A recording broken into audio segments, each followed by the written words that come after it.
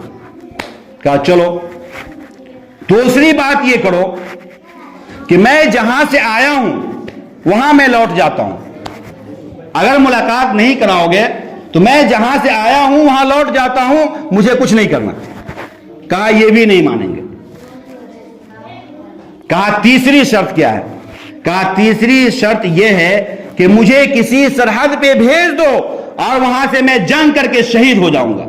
کہا کہ یہ بھی نہیں ہوگا۔ کہا پھر کیا ہوگا؟ کہا کہ ابھی ابھی آپ کو اس کے ہاتھ پہ بیعت کا اعلان کرنا ہوگا۔ کہا کہ میں اعلان نہیں کر سکتا ہوں، بلکہ میں اس نبی کے خانوادے سے ہوں کہ میں کسی بھی صورت میں اپنی گردن کٹانا چاہوں گا، اپنے بیوی کو بیوہ کرنا چاہوں گا، اپنے بچے کو یتیم کرنا پسند کر لوں گا، لیکن اپنے نانا کے دین کو بدنام نہیں ہونے دوں گا۔ میرے محترم ذرا سوچو کہ آج معاشرے میں کیا ہو رہا ہے، آج مسلمانوں کے گھروں میں کیا ہو رہا ہے، آج بددینی کا کیسا ماحول آ گیا ہے، آج ہماری آنکھوں پہ کیسی پٹی ڈالی گئی ہے کہ دین کی بات سمجھ میں نہیں آتی ہے، اور ہر وہ بات جو دین سے خارج ہے، ہر وہ رسم جس کا دین میں کوئی نام و نشان نہیں ہے، آج اس پہ ہم عمل پیرا ہو رہے ہیں۔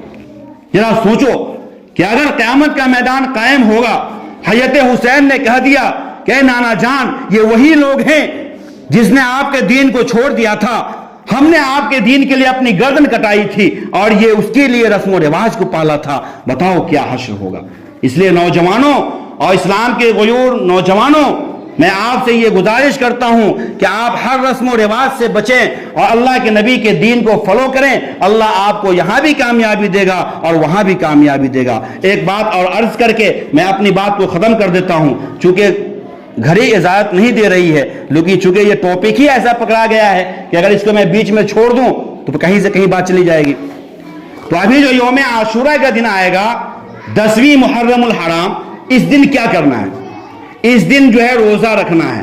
اس روزے کی بہت فضیلت ہے، روایتوں میں آتا ہے، حضرت ابن عباس رضی اللہ تعالیٰ عنہ سے روایت ہے، حضرت اما عائشہ رضی اللہ تعالیٰ عنہ سے روایت ہے، اور کہا گیا ہے کہ جو شخص اس یوم عاشورہ کا روزہ رکھتا ہے اس کے 1 سال کے گناہ کو معاف کر دیا جاتا ہے۔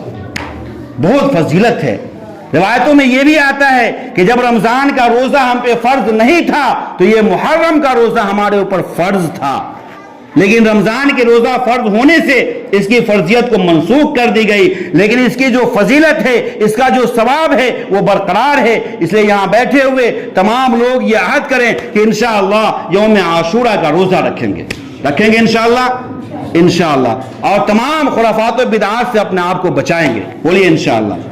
اب روزہ جو رکھنا ہے تو چونکہ یہودی بھی روزہ رکھتے ہیں اس دن کو، تو پیارے آقا جناب محمد رسول اللہ صلی اللہ علیہ وسلم نے اس کے فرق کو ختم کرنے کے لیے، اس کی مشابہت کو ختم کرنے کے لیے، سوچئے عبادت جیسے عمل میں بھی اللہ کے نبی نے اس کی مشابہت کو قبول نہیں کیا، جب دنیاوی معاملے میں کیسے ہم قبول کر سکتے ہیں؟